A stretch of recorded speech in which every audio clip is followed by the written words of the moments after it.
So, the average person walks 150 million steps in a lifetime. But how many go somewhere new? I'm talking about those first steps, next steps, even missteps. The steps that move us all forwards. Those are the ones that count. Let's keep walking.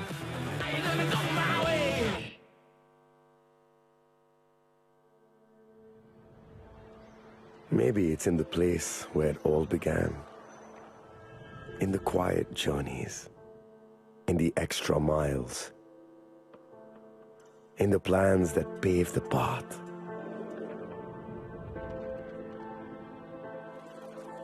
In the sweat after reps after reps. In the passion that drives you. In the trophies, the glories, the stories. Maybe greatness starts somewhere deeper. Within the mark you leave wherever you've walked. Within the legacy that echoes through time. When greatness lies within, it's rare, it's platinum. The MS Dhoni Signature Edition. Jewelry crafted in rare platinum for men of platinum. We live at the speed of life. It can be seen as a series of opportunities. The things we do and places we go are to craft a better tomorrow. Because life is truly what happens between you and your destination.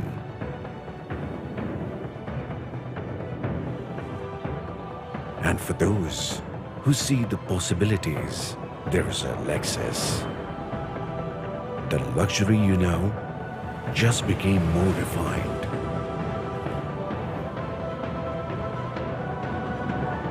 The new Lexus ES.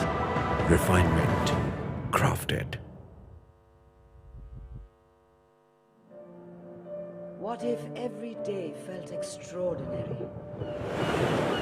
What if there was a time when your dreams became reality? That time is now.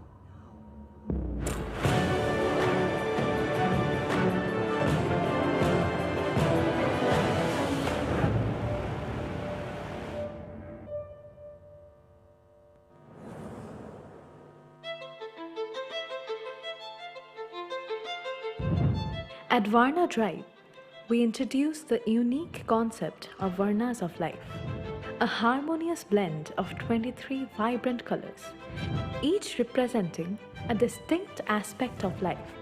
Unlike Maslow's hierarchy, where needs are met sequentially, the 23 colors symbolize a holistic approach where all aspects of life at Varna Drive, essential amenities, spiritual fulfillment, and personal growth are available simultaneously. This vibrant spectrum reflects our commitment to providing a balanced, enriching lifestyle. The colors represent the fusion of biospaces, air, land, community, nature, and innovation coming together to create a harmonious and fulfilling way of life where every shade of existence is celebrated. For more details, visit our website.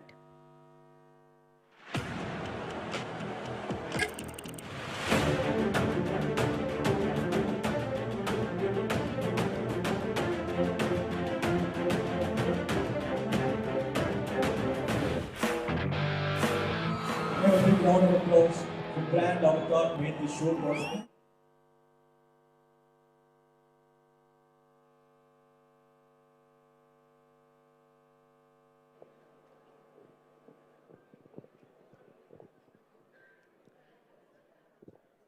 Good evening, everyone.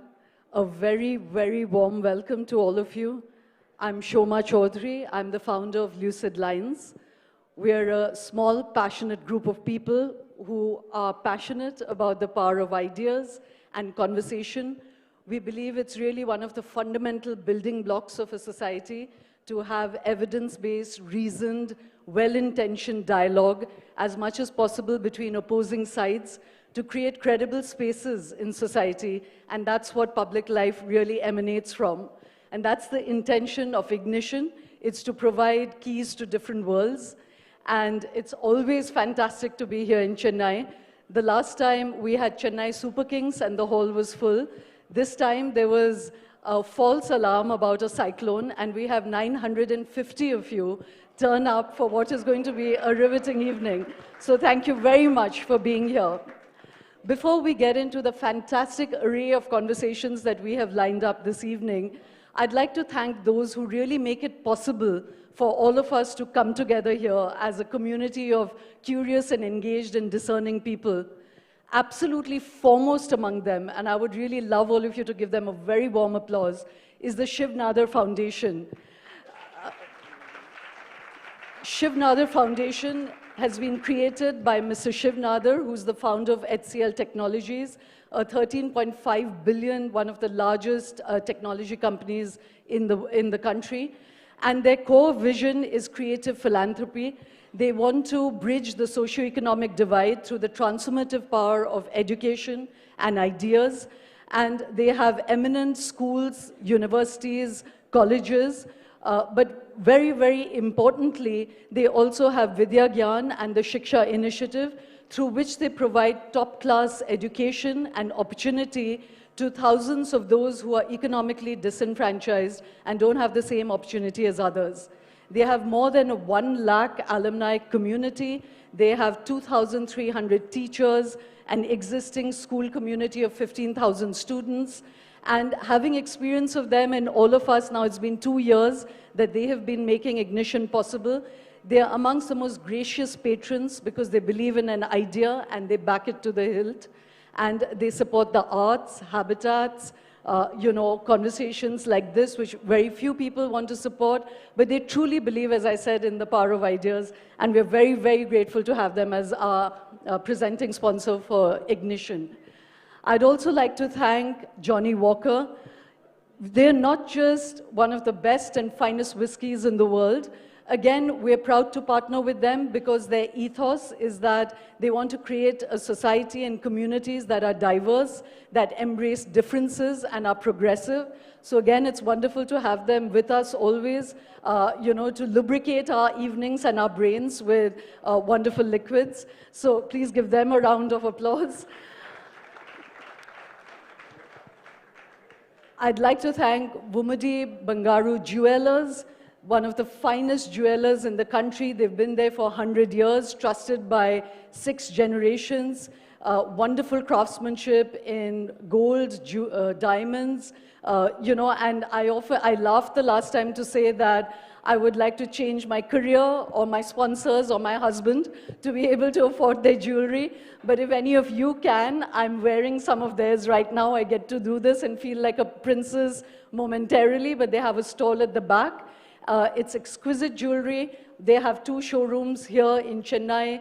It's 1 year since they set up in Dallas, so they're taking that craftsmanship abroad as well. So a huge thank you to them. I'd also like to thank Lexus. They have a beautiful car on display, the NX. It is absolute, luxury with the conscience. They believe not just in fine metal, in craftsmanship, in interiors, but in unforgettable experiences. The reason they back us, because they believe in a kind of emotional connection and experience that is shared and, memorable. And they also are very committed to the energy transition and to sustainability. So their electric hybrid cars are as low emission as possible, and they are reliable. And as I said, they are hybrid, so they are both electric and yet reliable, and there's no sort of anxiety around them being recharged. So as I always say, when the break comes, please do go have a look at their car, inquire about it. It is these partners that make it possible for us to come together. So I would really not want any of us to be blind spotting any of them, because without them, we wouldn't be here. So big thank you to Lexus. I'd like to thank the Brigade Group. Again, one of the most eminent building companies in the country, particularly in South India. They have fantastic projects in Chennai, in Cochin, in Bengaluru, in Chikmagalur. They even have one in the Gift City in Ahmedabad. They're in Hyderabad. So they're really all over South India. They've built more than 280 buildings for 45,000 customers. Again, there's a vision and ethos driving their luxury buildings. It's integrated with high retail, luxurious urban living, as well as office spaces. Their Brigade icon on Grant Road is integrated with 3, 4, 5 bedroom residences. And again, crucially for the building sector, they have committed to becoming absolutely net zero by 2045 and are moving towards that with initiating sustainable initiatives in all the buildings that they create. I'd also finally like to thank 23 Varna Drive, a wonderful exclusive community on East Coast Road, which unusually, again, for communities of builders, has 80% nature around it. They have solar systems, rainwater harvesting. They've created farm to food forests. They've really put sustainability at the heart of their vision. It's got beautiful views of Bay of Bengal and Odir Lake. And it is just a few minutes away from the Swarmabhumi township and from all the sort of hub of Chennai. And yet it gives you that sense of peace, the sound of beaches. And as they say, it's not just a home away from the city, but yet close enough to the bustle of a city, but also a great investment in sustainable development, which really with the ESG goals is becoming something which is very wise to invest in. So, ladies and gentlemen, please join me in thanking all our partners. And now, before we embark on the evening, there's just a quick round of other thank yous. I'd like to thank Hema Chandra and Brand Avatar, who are our event partners. Hemu Ramaya, for whom we need a huge chair. I always call her the Merlin of Madras, but today she's become Annapurna. Her RSVPs just kept flowing, so thank you all of you for being here. I'd like to thank my partner, Aditya Puri, who's really walked with me through thick and thin, and the wonderful young team at Lucid Lines. I normally just gloss over it, but today, because we had one book, which was 900 pages long, another book, which was 650 pages long, and a political public intellectual, one of the sort of pillars of Indian political life, whose canvas is so large that it really took a team to put together the research for this. So I'm just going to do a quick round of thank yous to my team. There's Ritika, Taruna, Manik, Aishwarya, Navamita, Rumjhum, Noor, Atharv, Himanshu, Kamal, and a whole lot of other young people who are part of our creative room who helped put all this together. So big thank you to all of them. And now I know all of us are waiting for this literally movable feast of ideas, but I'm going to be slightly nepotistic to ourselves and use this huge opportunity to share with you one other platform that we've created, which we're very proud of, which we feel is very germane to India and actually the world, and it's called Synapse. It's about the intersection between science, tech, and society. And none of us are really science and tech people, so the reason we put it together is because increasingly, with the kind of exponential change that is surrounding all of us, we realize that science and tech is the new hand of God in our lives. It's a political structure, it's a transformative structure, it's possibilities, it's opportunity, but it is also surrounded by very deep, important ethical debates, equity debates, democracy debates, and it is absolutely kaleidoscopic. Typically, all science and tech conferences are kind of B2B. You'll have a fintech conference or an AI conference or a crypto conference, and most of us are kind of eyes glazed. We think this is for the IIT geeks or Silicon Valley. We wanted to create a platform which makes science and tech as live as politics, religion, cinema, cricket, all the things that really compel us. But science and tech is that force in our lives. It's changing everything from geopolitics, war, work, parenting, sexuality, creativity, agriculture, climate, cosmos to cell, literally birth to death itself. So that was the vision that made us put Synapse together. We bring some of the most frontier minds across the world. This year, 22nd and 23rd February in Gurgaon at the Meridian, we drew more than 1,300 people in our first edition. We are going to have Nobel laureates, Pulitzer winners, Oscar winners, sporting stars, scientists that are absolutely at the cutting edge of work, people who blow your mind. The feedback we got last time, even from someone like Thomas Friedman, was that this was the platform that he'd learned most from. Michael Sandel said, it sets the global bar for the kind of conversation we need around technology and why all of us need to engage with it, debate it, celebrate it, anticipate it. So we're going to take just 2 minutes to show you a sort of taste of what Synapse was like. There's a registration table outside. We have an early bird offer going. So please do register. And as soon as this is over, we're going to dive into the heart of the evening. Thank you so much.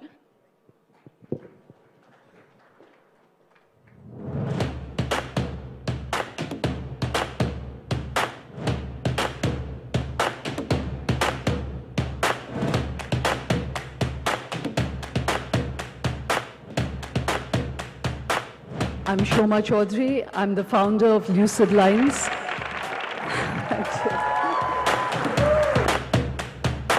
Actually, science and tech is the new hand of God that is reshaping everything.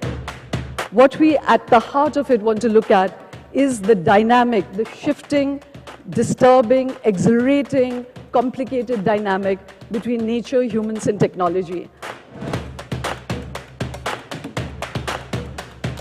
The anxiety is about whether technology will change what it means to be human.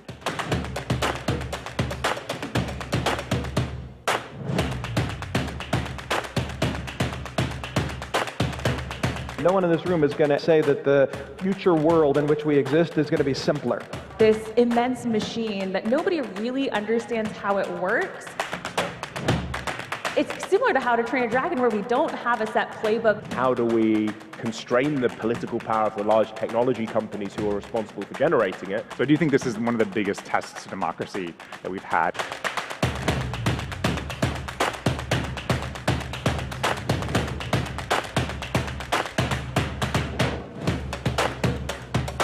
It doesn't have imagination. It doesn't have passion. It doesn't even have an unhappy childhood. Now, if I create something on Sora, does it belong to me or does it belong to Sora? The people who survive will be the masters. And why do you want to, why creative people want to create? There's a very fire in your belly, you want to say something. So no, just for the moment, just humor us. गाना गा दो. आप AI से गवाइए ना. सोनू की क्या जरूरत? About new technologies, about new ways of thinking, about new ways of interacting. Stupendous. Most well-organized event.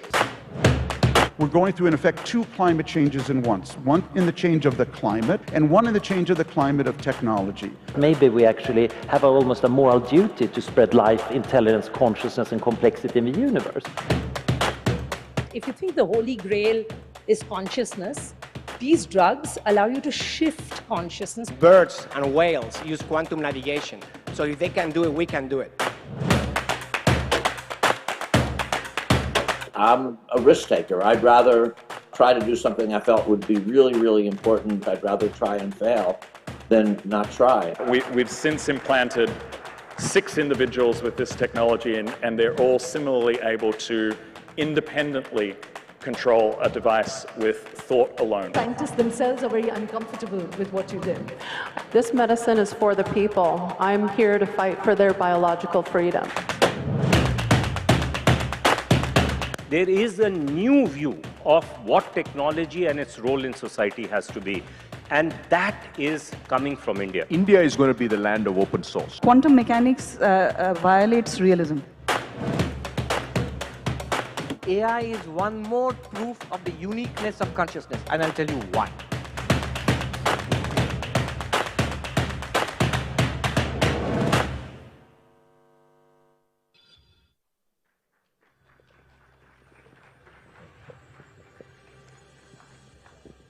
And now really to the heart of the evening, what we're going to have a conversation about now is the entire instrument of writing history. It shapes our understanding of our present, it shapes our understanding of our past, And so it really, in a way, sculpts modern society. The lens through which we look at history completely changes the narrative around it. And today, we're going to be looking at one of the most contentious figures in India's history, Tipu Sultan. Depending on the perspective through which one looks at him, he's either a bigot, a progressive technologist, a nationalist fighter, an anti-colonial hero, or somebody who's also a tyrant, a communalist, and an absolute oppressor. So which of these is true? Tipu Sultan's story and the construct of Tipu Sultan plays into our lives every time that there is elections. And in a way, he's a symbol of the kind of fractured debates that are part of modern India. So to re-look at the history and narrative of Tipu Sultan, Vikram Sampath, again, a historian who's been bucking a lot of certitudes around the way history has been told in India, to great effect, sometimes controversial, greatly celebrated, but somebody who's been willing to put himself out there to pick up figures that have perhaps not been spotlighted over the last 75 years of modern Indian, since India became independent, and to revisit those stories and bring them into public debate and public consciousness. People across, particularly with Tipu Sultan, people across the political divides have hailed the meticulousness of his research and the fact that he has presented that kaleidoscope and possibly, as much as possible for any of us to be neutral, to leave a kind of neutral canvas where we can look at the facts and make our own judgments about somebody, as I said, who's still a live wire in our public life. As I laughed earlier, it's a 950-page book, so you can understand how much of scholarship has gone into it. It has and will trigger debates, and that is what makes it very important. The intention was to really open it up, and one of the things that he said in the foreword is that it is dangerous when we don't tell history with truth. So whether it is with good intent or bad intent, when history is skewed and some facts are put under the carpet, they will come up in a kind of Frankensteinian way to leap up at us in some way or the other. So it's better to have it out there. And so to discuss the act of history writing, to discuss Tipu and his father, Hyder Ali, the 40 years that actually really impacted this region from Mysore to Madras to the entire Deccan. Ladies and gentlemen, please join me in welcoming Vikram Sampath on stage.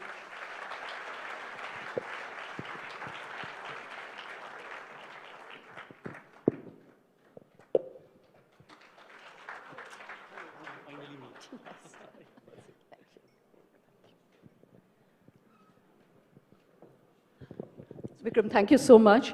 The first edition that we did in Chennai, you were supposed to come for your Savarkar book, and you couldn't join us. So it's a real pleasure to have you here. Thank you. So Vikram, as I said, the act of history writing has become so contentious that I do want to come to that question about, what is the lens through which you write history? What is the vision driving some of the big projects that you're taking up? But I want to do that at the end of the conversation, when we first looked at the two characters that are your protagonists, So as I said, particularly with Tipu and also Hyder, they're looked at either as bigots or as brave, as courageous. William Dalrymple, who will be joining us later, said that, in fact, they're products of colonial villain making because they fought off the British painted them in bad light. So I want to, before we unravel your 900 pages, give me a kind of absolute distillate of, if left to yourself, how would you describe Hyder Ali and Tipu Sultan? Thank you, Shoma. It's such a pleasure to be here in Chennai, of all places. It's also partly my paternal home. My father comes from this part of the country, so it's such a pleasure to be here. And to talk about this person whose influence in what was Madras then was so immense. It's very, very difficult to box someone like Tipu Sultan into straight jackets of black and white. I think when it comes to characters like him, there are more than 50 shades of gray. And one needs to look at these characters also as product of their times and circumstances. So an 18th century ruler of Mysore who still, as you mentioned in your introduction, intrudes contemporary political discourse. I come from Karnataka, where in every election, it is a ping-pong ball between the Congress and the BJP, and both going to the absurd levels of trying to weaponize history, weaponize characters like this, and try to appropriate either a for or an against position. I think that is where the burden or a responsibility of a historian comes, to put the facts on the table. The word itihasa comes from Sanskrit, which actually translates to "it thus happened." Idu ippadi aayithu. So that's all that is that one needs to know about itihasa. But then when you extrapolate contemporary politics with that history, I think then the history becomes a casualty, and he is certainly one such person. I would certainly like to, add to what you asked as to why at all did I get interested in this man.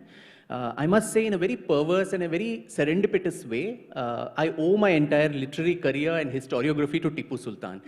I was probably 12 or 13 years old when, I'm sure some of you in the audience would know, there was a very famous serial on Doordarshan, the only channel we all saw, called The Sword of Tipu Sultan by Sanjay Khan. And in that, I think to show Tipu and his father in a very good light, the Vadiyar Maharajas of Mysore, from whom they had usurped this throne, they were shown in a very, very, bad manner. If you remember, the Maharaja was shown like this obese retard who was dancing with the court dancer. The Maharani was one of those typical, vamps from an Ekta Kapoor serial, constantly, conniving, conspiring, and wanting Tipu out. And if you remember, there was also a fire that broke out in the studio, and Sanjay Khan's face had got burnt. And in the local Kannada media, there was a lot of talk about the fact that this is the Vadiyar's curse, and that is why, this happened to Sanjay Khan. As a 12, 13-year-old boy, that's how my entire interest to know, the entire joy of just discovery, the intellectual thrill that you get of research, led me to this alley to find out initially the truth about just that one king and queen who were misrepresented. Later, slowly, expanding to the entire dynasty. 600 years is what the Vadiyars ruled, but so Delhi-centric is our history that particularly where we all come from here, the South, rarely features in the larger history of Bharat. So that is how, quite by serendipity, after 10 years of research on that subject, my first book came out, Splendors of Royal Mysore. Now, during that time, I was giving a couple of talks. I was just 26 or 27 then, didn't know the landmines and the sharks that exist in this, murky world. And one such, lecture I was giving on the interregnum period, this 40-year interval period where Hyder and Tipu took, to usurp the throne.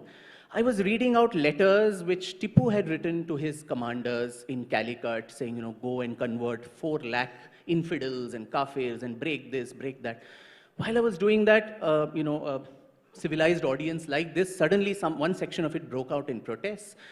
Paper rockets were thrown at the stage, and the organizers, luckily it was not you, aborted the speech, and I was ushered away somewhere else. My father was sitting in the first row, and someone came and thrust a pamphlet in his hand saying, you have an only son, and if you want him to live long, ask him to mind what he says and writes. And quite coincidentally, just 2 weeks later, I'd written some article in the newspaper, and my effigy was burnt for that on Tipu Sultan in the heart of Bangalore, in MG Road. And my mother, who didn't keep good health, she extracted a promise from me that in future I will never ever talk about Tipu Sultan in public.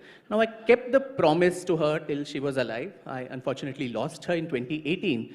Then I thought, once the person you made the promise to is not there, then the promise is also, invalid. So that's where I broke the promise and wrote this book, which was germinating in my head for so long. I think it was Dil ki bhadaas nikalna tha. For 15 years of so much of suppressed emotions, that's how this book came out. Right. So Vikram, as I said, I'm going to take this up at the end of it when we've really shared all the research with the audience. I want to zero into, as I said, 3 or 4 lenses through which to look at Tipu and Hyder. One is the lens of bravery and the fact that they took on the might of the British. Right here, the first Anglo-Mysore war, they brought the British government to its knees. And in Madras, in fact, they signed the most humiliating treaty with the British, which shook the stock markets of the East India Company. So first, let's look at the father and son through that. Talk to us about what was the innovation, through the bravery lens. Just do a laundry list of that. Yeah. So just to understand that, so Hyder was someone who literally rags to riches kind of a story. He was born in 1721 to a chieftain who was with the Nawab of Sira, and the father dies when this boy was just 4 years old. And he owed some money to some debtors, and to get that money, the debtor comes and plunders the house, and these two boys, Haider, who's 4 years old, and his elder brother, Shehbaz, who's 8 years old, they are also, attacked. They're put in a kettle drum, a nagada, and beaten on. And in that situation, his mother, Majida Begum, she runs away to Srirangapatna, pleads with the Maharaja of Mysore to take mercy on her fatherless sons. And the Maharaja takes, a lot of pity on them. He pays off the debtors, and he also makes a promise that once they come of age, we will take them into the Mysorean army. And he keeps up that promise. And Haider comes into the political firmament of India, of South India, particularly when the Carnatic wars were raging here, the Arcot Nawab, succession wars in Hyderabad. In that, he comes in 1749. And mind you, in just 12 years, 1749 to 1761, there is a series of events that happen. Machiavellian that he is, a big strategist. He would put all our politicians today to shame with the kind of running with the hare and hunting with the hounds that he did, and engineered a situation where he overthrows the throne of his own benefactor, and he takes over as the Sarvadhikari, or the supreme dictator. But of course, in retrospect, that was a great thing for Mysore, which had got emasculated by then. The army was not really fighting fit. So both father and son, the credit where it is due is that they made Mysore, the Mysorean army, as you said, a really fighting fit army which threatened the British. The Madras, the very gates of Fort St. George was where they attacked in the First Anglo-Mysore War, and the British could have been exterminated from India at that point. Even the Second Anglo-Mysore War, if you speak of it, there is a battle of Polilur, which happened close to where we are sitting here, where even someone like Sir Hector Munro, who was the hero of the battles of Plassey and Buxar, he throws away all his guns and ammunitions in a tank in Kanchipuram and runs to Madras to save his life.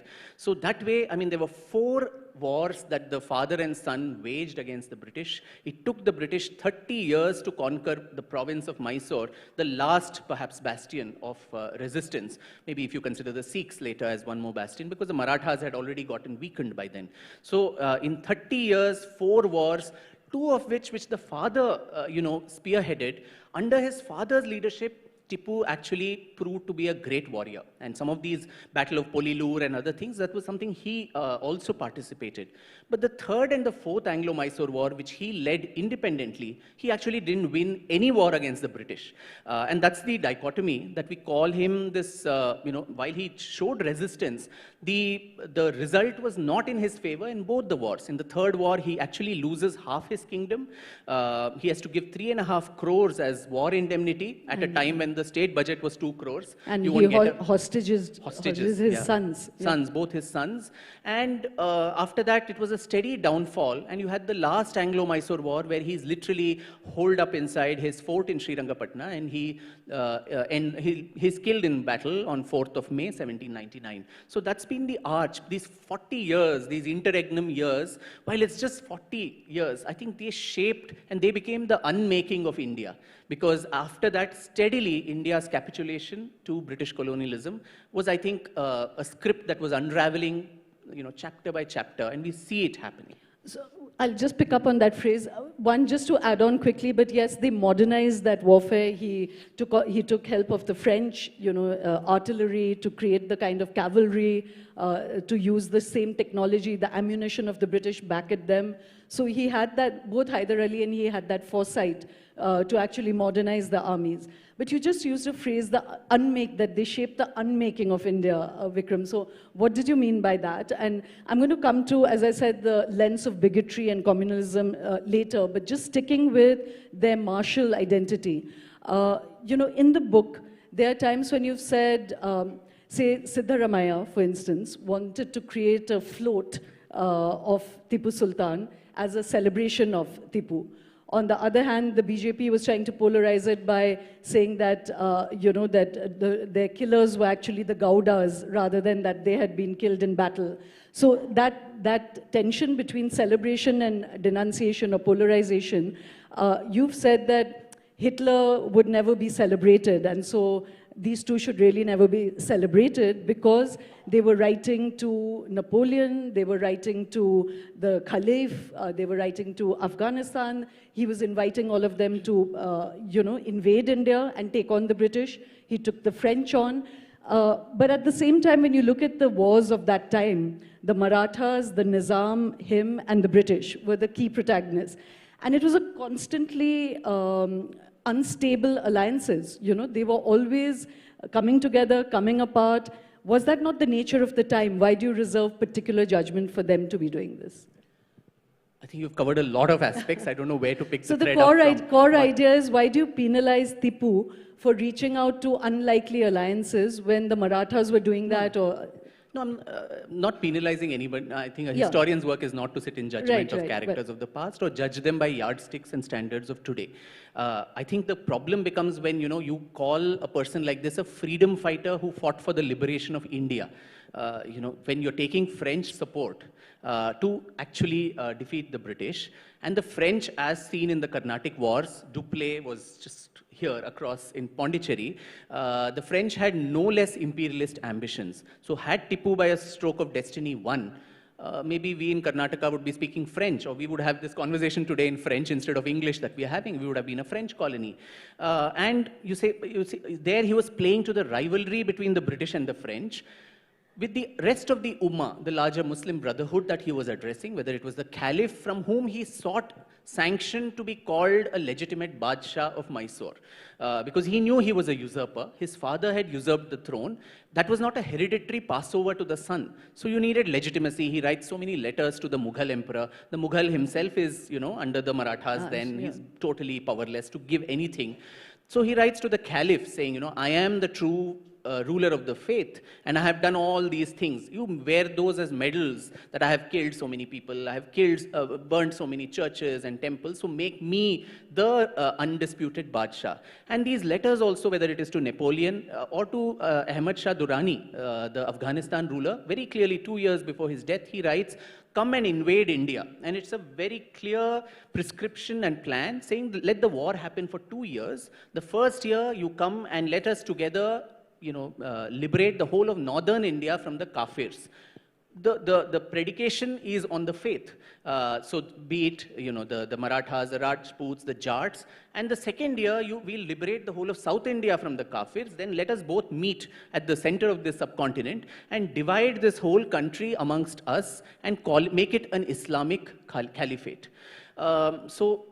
This is problematic today to actually posit, is everybody who fought the British a freedom fighter, to put that definition?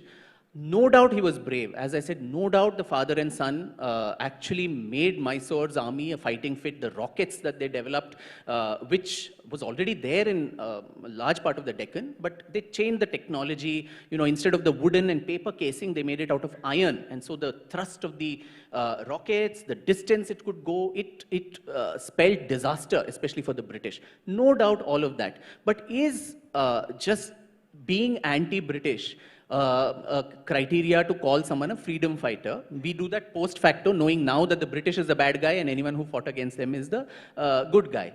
But like you said, they were all players, so he was not fighting for the concept of freeing India. I mean, he was fighting to save his own life, his own honor, his family, his kingdom. Just like all the other players were cohabiting with the British or the French. So I think, just as you can't call the Nizam, who allied with the British or the French, as a freedom fighter, just because he did that, similarly, I don't think, so that is where I have my reservations. I don't penalize Tipu because that was the times that he lived in. Right. No, I think that's a fair answer. For me, it was fascinating. Like I said, you really brought out the kaleidoscope of it. And I agree, this you start the book by saying that, soon after, there was G. Parthasarthi, there was a kind of education commission.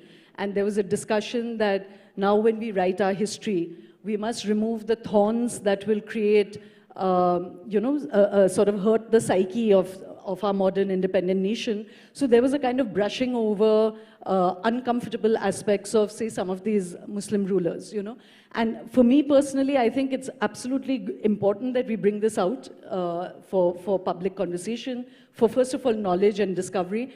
and not link it to modern day Muslims, which is what all political establishments do. I've all the time, Shoma, in every talk, even in my book I've written, it is to put the albatross or responsibility of the atrocities of someone like a Ghazni, Ghori, Timur, Tipu, Aurangzeb on communities today. I think that is absolutely unwarranted. It is terrible if someone does that. But the converse is also true, where communities of today should not valorize and hyphenate themselves with these barbarians. If people are going, politicians too, are going to the mazar of Aurangzeb, and in television discussions he's called "Wo hamare wali the" and so on, then that creates a problem. And we somehow labor under the false misapprehension that talking about these terrible truths will somehow upset social harmony and national unity today. Thereby, we ourselves in this assumption are hyphenating them. If you talk about Aurangzeb, a community today, why should it get offended? We openly talk about the atrocities that the British committed. We talk about Churchill, the Bengal famine. That time we are not thinking that the Christians of India are going to get offended. We are openly talking about that. So, but only here, why is there an airbrushing of history that happens? And it's not some fictional thing that, what Dr. Bhairappa mentioned. Also, that the edifice of national unity cannot rest on the shaky foundations of whitewashed history. Because I think truth has a very uncomfortable way of coming out. And truth is the best disinfectant. So we have not made peace with the past. We have tried to push it all under a carpet, all the muck under the carpet, and put some deodorant. And we think it's going to be pleasant. But sometime it will show up. We are seeing what is happening in Sambhal, in so many places where historical wounds, since they have not been addressed properly, a Truth and Reconciliation Commission where we heal our past, say thus far and no further, and move forward. We shouldn't, and as a historian I'm saying this, that we shouldn't live in the past. Let some of us live in the past, do all the research and the archival work, and show these as stories. That shouldn't determine today's society or politics, or certainly not of India's future, especially at a time when we are at the cusp of greatness. What you said is really important, and that drawing of a line is really important, because right now, in fact, there's also discussion about which may be historically true, not archaeologically true. The point is about drawing a line in the sand. That I just saw before coming here, that there's a talk now that there's a Shiva temple under the Ajmer Sharif, So going by the history of things, could well be true, not true, but how much of this can one undo? But I think definitely looking it in the eye. But again, looking at it in the eye with a kind of 360-degree vision on something, Vikram. So again, just sticking with the military aspect of it. When you said that, yes, he was reaching out to these people, what I found fascinating in your book was that there's a kind of arc to their characters, And Hyder Ali is... he's very devoted to the Shringeri, the Mutt, as well as to the Ramaswamy temple, the Ranganathan temple. He's giving alms to the Brahmins. At one point, he particularly says that when there's a procession, he particularly says that this is not an Islamic state, etc. So he is not communal as Tipu becomes later, and we'll come to that. But at the same time, when you're saying that Tipu was writing to these people saying, create a caliphate, it was post the Third Anglo-Mysore War, when he'd been let down, he'd reached out to the Marathas, he'd reached out to others, and they did not come to his aid. So there's a kind of absolute swing away. Same way, Subhash Chandra Bose reached out to the Japanese. Or the Marathas reached out to Aurangzeb when they were fighting the Bijapur kingdom, So in fact, Shivaji reached out to Aurangzeb to come into Bijapur. So reading all these things, it's fascinating, again, to see what is the lens through which we should look at this. I repeat what I said, that you have to look at these characters of the past by yardsticks that they set of that time. Were others at that time doing something similar? You may be let down by your contemporaries. You go into also the reasons why you were let down. There were lots of strategic faults that he committed. I would actually rate his father is a very low-profile, uncelebrated, ruler. He would probably rank much higher in my estimate, just for the cold, calculated manner in which he captured power. And that is, for that reason, faith and matters of the faith didn't matter to him. As long as, he got what he wanted, he allowed people to do what they wished. But I think when this element of bigotry comes into an individual, and repeatedly he got sane advice from his father, from his mother too, who had a lot of control over him. Repeatedly, even in the open court, she comes out and tells him, there's one such court gathering where one of the most trusted ministers, Purnaya, who was a confidant of Hyder also, he's a Madhva Brahmin and someone who was trusted even to Tipu. In the open court, he tells him that you're so intelligent, so why don't you convert and become one of us? And he's a very artful badger, so he says, "Haan ji huzur," and then quickly makes an exit. And his mother, who's sitting in the zanana behind the parda, she comes out and tells him that, look, if you do this, your father also never did this, if you do this, then your end is near, because you're going to lose the confidence of everybody. And that's exactly what happened. You have to go and reach out to the Shah of Persia and Turkey because you lost the confidence of everyone around you. Not only Hindus, but the Muslims too. One of the main architects of the fall of Srirangapatna was this man called Mir Sadiq, who was his prime minister.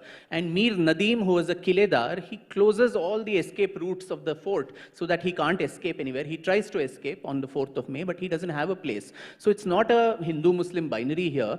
I think it's, what I see it as is as a case study of leadership. What propelled Hyder from that literally, as I said, rags to riches. You really worked hard to establish your empire, and that is handed on a platter to the son, who, thanks to his hubris, his arrogance, megalomania, and surrounded by sycophants who didn't give good counsel, almost as a very, very bloated self-image where you think I can do no wrong. There were also occasions mentioned where he is blasphemous enough to assume himself to be as great and sometimes even greater than Prophet Muhammad. So when you have such kind of psychopathy in you, then your end is near. So I think as a human being's arch to forget all the politics, all the military stuff, I think it's a case study of what a leader should not do to ensure that even if you get something on a platter from your father, you can squander it off in just 17 years. Yeah. There are going to be a lot of legacy managers who are going to take that note. But I just want to come back again to there's some kind of pivotal incidents in both their lives which really explain them. Hyder, as you said, as a child was inside that kettle drum with them beating on that kettle drum, and it kind of scarred him. And he was also constantly looking for legitimacy, to be called Bahadur, to be, for him to be acknowledged. But Tipu, and he was illiterate. But I'd love to share that with the audience. Actually, Hyder Ali was illiterate, but he knew 4 languages. He knew Tamil, he knew Telugu, Kannada, Marathi, didn't know Persian, and was fantastic at maths, had insane memory, but he was very, very motivated to get Tipu Sultan in education. And do share with the audience when he found out what Tipu Sultan's education had amounted to. Yeah, so I think the only literary achievement of this man, Hyder, all his life, was to learn to sign the first alphabet of his name, which was H. Beyond that, he didn't have any, education. And that's also, I mean, education doesn't equal to wisdom. Right. Someone who actually was illiterate could actually build an empire. And so he was very keen that his sons, both Tipu and the younger one, Karim, they got the best of education, but he didn't know what they were studying because he was himself unread. So he put some person, a Maulvi or someone in charge of their education. And 2-3 years later, he does a mock examination. Batao, let us see what all you have learned. And he's aghast by what he hears, and he loses his temper, he throws the Maulvi away, and he says, what kind of seeds of bigotry have you sown in my son? If he'll become a good mullah, if he becomes, does this, he will not become a good ruler. And again, there are several instances I quote where to his confidants he says, what all I have struggled and built in my life, this son of mine, due to his lack of strategic sense, is going to lose it all away. And it turned out to be perversely true. So I think that also says a lot. And the best part of Tipu, Shoma, is that he was so well read. He wrote copiously. So there is no scope for ambiguity in what he said. I think, a control freak. Even when he was sending these embassies to different countries, he was guiding every little detail. You should go here, you should do this, you should not open the box of presents in front of this one. Everything was micromanaged. So there is a vast plethora of written content of this man in Persian and his own dream registers. So every night he was a very vivid dreamer, and it is said that in the morning he would spend about 2 hours in his toilet recollecting all that he saw the previous night and assiduously writing it down. And I had the pleasure of actually looking at the original dream register in the India Office Library in British Library in London. And those dreams also, in fact, I got those dreams psychoanalyzed from a psychiatrist, because the dreams are the index of the mind, the subconscious mind, and each one is violent. It is full of hatred. I think he was so consumed by his own hatred, you auto-combust almost, every day. I saw that picture of that tiger toy that he had in his room.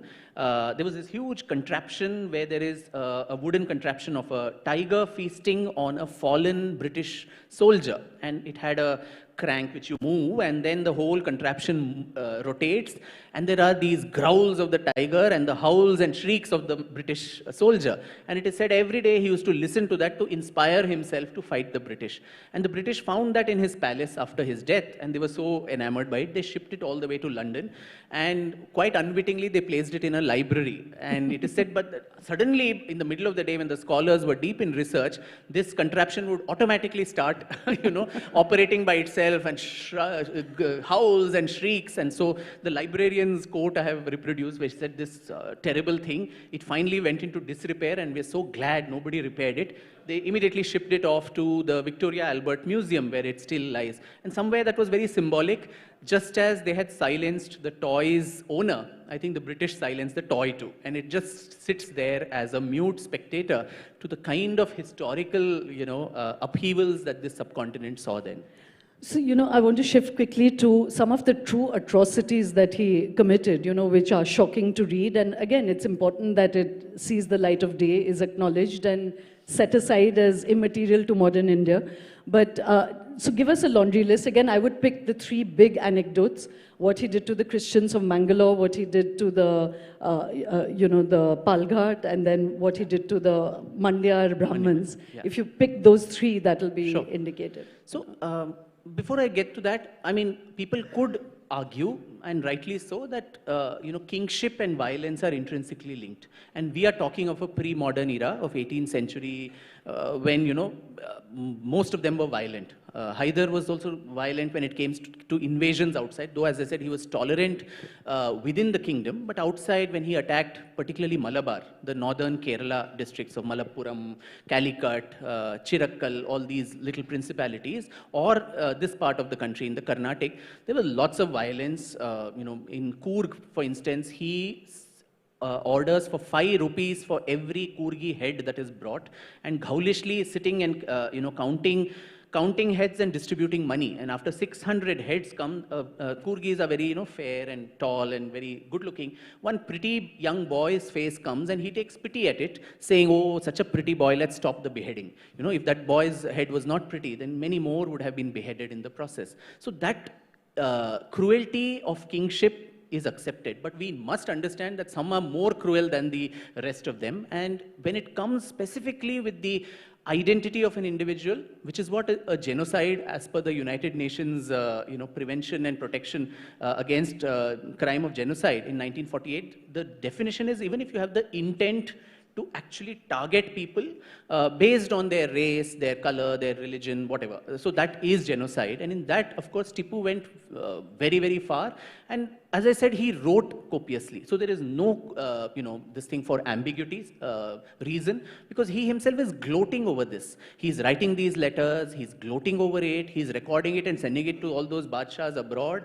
So the 3 or 4 instances which face the maximum brunt, one is, of course, the Mandyam Iyengars in Mysore, within the Mysore kingdom. 2 people in that community actually try to help the deposed Wadiyar family to regain the throne. The Maharani is put in house arrest, Lakshmi Ammanni, and these 2 people called the Mysore Pradhans, who belong to the Iyengar community, they go and bring emissaries to Madras, to the British governor. Now he tries to catch them, but he's unable to. So the brunt of that is borne by 700 men, women and children of the Mandya Mayengar community, where on the festival of Diwali, Naraka Chaturdashi, one day before Diwali, 700 of them are brought to a temple, Lakshmi Narasimha temple in Srirangapatna, almost like what General Dyer did, a false alarm. They're all given a feast, and while they're in the middle of this feast, the temple doors are closed and elephants are left in, and all of them are trampled to death, and those who try to escape are killed. Exactly what happened at Jallianwala Bagh.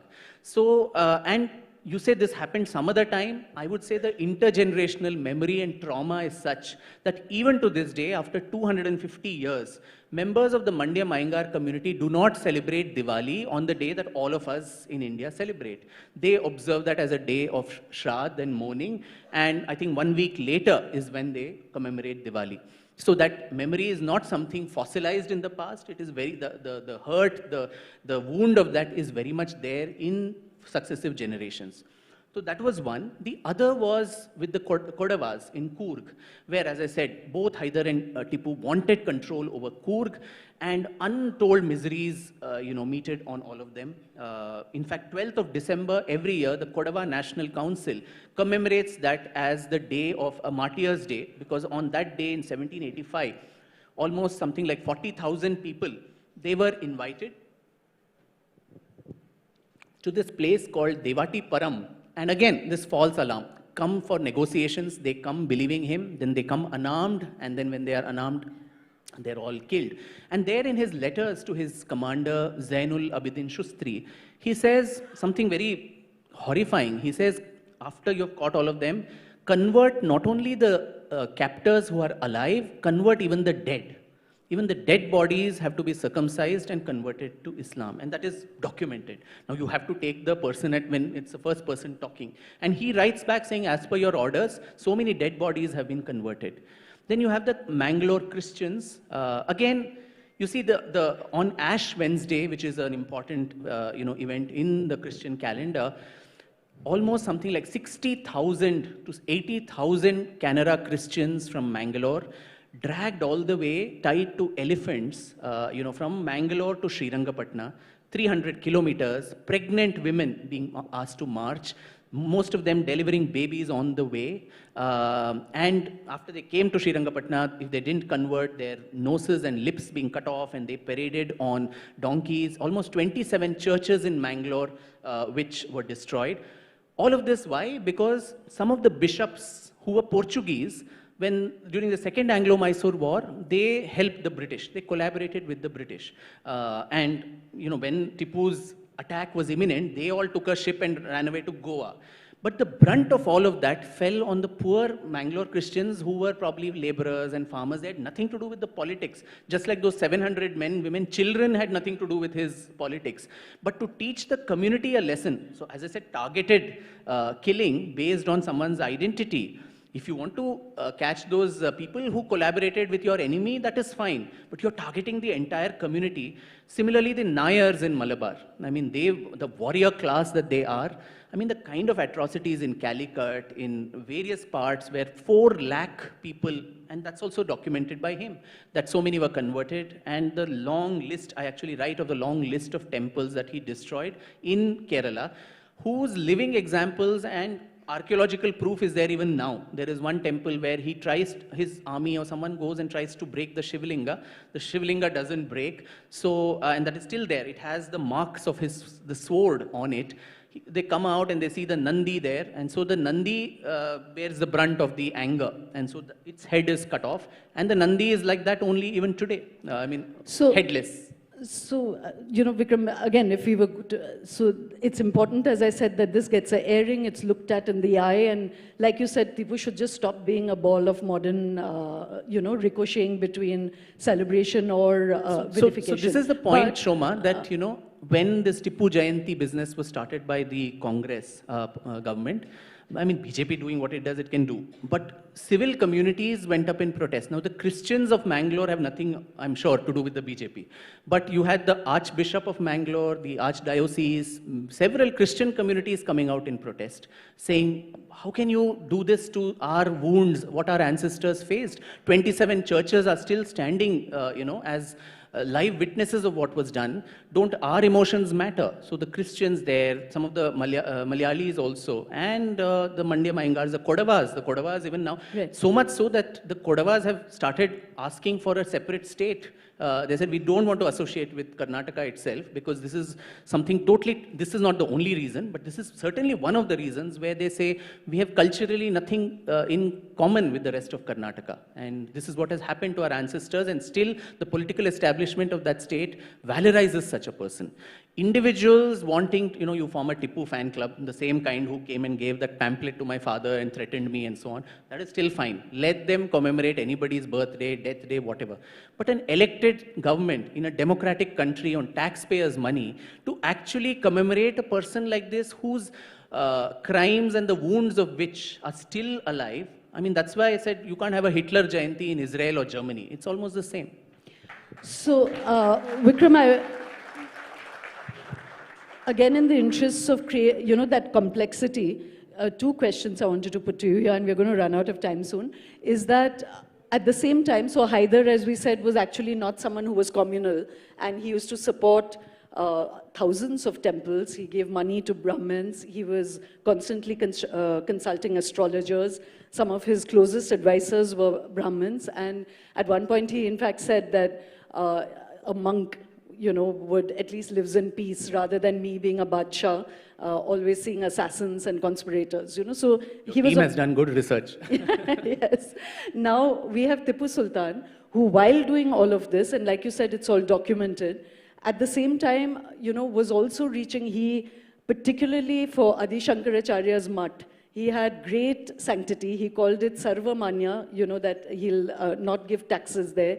He was consulting Hindu astrologers. He was giving Brahmins alms. He was protecting a lot of temples as well, while he was also doing this. So can you help us understand that? One question. And the second is, when you were saying there's this kind of absolute depredation and, oppressive tyranny, for me, what was a completely new knowledge from your book was that when the Marathas had attacked, they actually destroyed Mysore, and they also destroyed Adi Shankaracharya's mutt, and later they are seeking apologies, and they destroyed that region quite a bit. So, like you were saying, was this just the medieval sort of?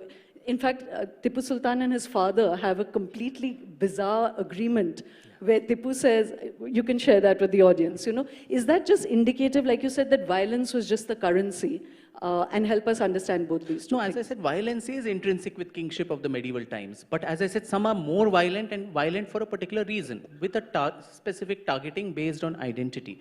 And the son and father and son never got along on these issues. In fact, Haider had banned the slaughter of cows and oxen and all that in Mysore because it was, and this is recorded in the Dutch accounts. But this guy, as a young boy, Tipu would go and particularly hunt down cows and oxen. And so once or twice he's caught for that, and his father gives him, punishment, solitary confinement for 6 days. Nobody is supposed to talk to him. In fact, the same psychiatrist whom I spoke to said those who have very strict fathers, I think, a lot of dictators, if you look at them, I think it's the father wounds speaking. You become so, when you have corporal punishments for everything, then you don't brook any kind of dissent, any kind of mistake from another person. You ensure that you in fact, he was flogged in the middle of the war by his father in an open court. Yeah. As a adult in 1770, he was probably 21 years old. Right in the middle of the war, he does something intemperate, and this man is so incensed. The father, he snatches a cane and whacks him hard in front of everybody, and Tipu throws a tantrum. He throws off his sword and dashes his turban to the ground and says, to hell with you and your war, I'm not going to participate in it. And so Haider had actually adopted several other boys, Sheikh Ayaz, Muhammad Ali, saying they are better than me, than this fellow who will squander my kingdom away. And so when Tipu comes to power, the first thing he does is to eliminate all of them. Yeah. Now, just so quickly, quickly talk about the agreement before we come to the Marathas and the agreement between father and son. So after this flogging and caning and all that, and he throws the tantrum. So again, the British find this agreement which is found in Tipu's palace room. There are 8 articles written in Tipu's hand again, saying, if I lie, then I can be flogged. If I steal some items, then I can be strangulated. If I actually, do idle talk, then I can get, 100 whiplashes. If I conspire against the Sarkar, then I can be hanged. And I'm writing all this, pure hosho havas mein, I'm writing this in my own senses and signs it. So obviously from petty crimes to treason, there were so many things that the father thought the son was capable of doing. So the father-son dynamic, and that's why the psychology of the person is so much more nicer to see as to how that actually influences their real life, their kingship model and all of that. Now this Sringeri episode, I completely agree. A lot of Maratha raids that were done on Mysore for collecting Chauth and Sardeshmukhi, they were literally like looters who were coming and taking this. A lot of places, villages were destroyed and all that. Now this particular Sringeri episode, there's lots of nuance that is needed there, and I'll just take a couple of minutes there. So 1791 in the Third Anglo-Mysore War, when Parshuram Bhau's army invades Mysore, they go to Sringeri. And it is not the Marathas who actually destroy the temple, it is actually the Pindaris and the Lamans. The Pindaris were the irregulars in the army. Now Pindari, the word itself comes from someone who consumes a lot of grass, implying that they smoked up a lot, they were into intoxication and drugs. So they were the irregulars who would go loot a lot of things, and they survived on war booty. Now these people were the ones who go and plunder the temple. Even the Sharada Vigraha is vandalized, and that was the primal seat of Adi Shankara among the 4 major mutts that he established. But this happened. But what was the outcome in Pune? So immediately, shockwaves go back to Pune. The Peshwa writes so many letters to the Shankaracharya. The Shankaracharya has sat on a fast unto death in protest. And there are these letters which say, if he dies, then that is the end of our Peshwa empire. So at any cost, stop him from doing this. I will give you double the amount of money, almost 60 lakhs or something was plundered. I'll give double the amount. You please stop your fast. Those are the letters which I managed to gather from the Peshwa Daftar in Pune.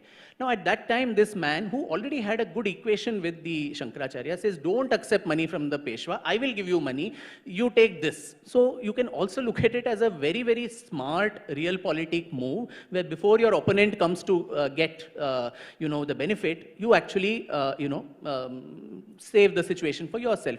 And 1 year later, the Shankaracharya actually goes to Pune Darbar, where he is, venerated and called. So they had made peace between the Marathas and Sringeri. So, but in return, he also says, can you pray for my long life and my victory against my enemies? And actually, the Shankaracharya performs a Shatachandi, Havan, Sahasrachandi, Japa, and all of that for Tipu to win against the Marathas. So it is a little complicated there. And see the hypocrisy after the Third Anglo-Mysore War, since most of the grants from the temples were taken away because the state coffer was empty, all the Hindu temples, the grants to Brahmins, all of that was taken back because you had to raise money to release your sons. Now the hypocrisy is, on the one hand, you are defranchising the Hindu temples and the Brahmins. On the other hand, you're also asking them to pray for you, and they're doing it for their dakshina or whatever they got. And one small thing which, somebody in Melukote told me, the Brahmins and the Hindus are also smart, they know how to survive. So they told him, and he was so, the uncertainty had made him so scared and uncertain about himself that he would believe in all omens, superstitions, astrology, all divination mechanisms. And they told him, there are 3 types of idols that you should not, vandalize. Then your kingship is everlasting. And the 3 idols in Kannada, it meant Yedda Kallu, standing idol, Bidda Kallu, a fallen supine idol, and Gunda Kallu, a round idol. Now that I think covers most of the kind of idols. But specifically, it was the Yedda Kallu was a Cheluvanarayana Swami in Melkote, which is a standing Vishnu. The Bidda Kallu, the lying thing, was a Ranganatha, in the supine, Ranganatha on the Adishesha. The Gunda Kallu was a Nanjangood Sri Kanteshwara. So these three temples he never vandalized, because these people put those fears in his mind that if you do that, your kingdom will end. Right. So on that note, Vikram, that's a good enticement for everybody to read. As I said, this, it's really a compendium on these two characters that are so live wire. I just want you to end with just last thoughts on this, Vikram. You said, and I agree with you, that it's important to write history without any particular skew on it so that, it can't be weaponized. But you also said something about intergenerational wounds, So just last thought, that as you say, write about Tipu Sultan or any of the others that are still live wire, how do we deal with the intergenerational wounds and the way that it is deployed in politics? Do you feel those things worrying you when you take on these historic projects? No, certainly. I mean, I hate politics and I stay far away from those who practice it. But history has become a landmine and a live battlefield in politics, and everybody abuses it one way or the other. It's been done before, it is being done now, and it is going to continue to be done. And that's why what I said right at the beginning, I think it is the burden and the responsibility of historians to actually bring that sense of semblance, try to analyze why people did what they did, and put the facts on the table.